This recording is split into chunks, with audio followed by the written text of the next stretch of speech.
Bu videoda internetni tezlashtirish videosini tezlashtirilgan variantini qilib beraman. Buning uchun do'stlar, Pusk artni bosamiz va Control panel deb yozamiz.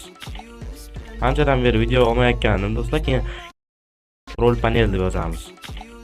Anchadan beri video olmayotgandim do'stlar, keyin kirgandan keyin set internetga o'tib, mana to'rtta ekranli joyga o'tib, mana shu yerda setlaringning nomi turadi. Agar internet kabelli bo'lsa, internet deydi. Mana bu yerda уже nima qilib qo'yadi bildirib.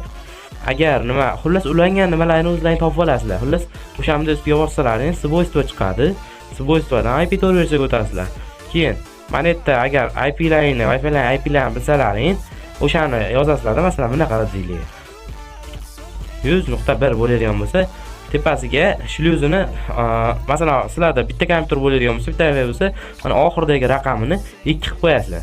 Keyin pastida undan oldin mana avtomatik bo'ladi-ku. Shuni bunday qilib olsalaring, bu pastga tushirasizlar keyin. Agar bu IP ni bilmasalaring, mana buni pastga tushirib qo'yasizlar, keyin yozasizlar. 888 joy tashab yozasizlar, pastga 8844. Keyin OK deb yozasizlar, OK. Zakrit. Или shu bilan internetni tezlash kerak.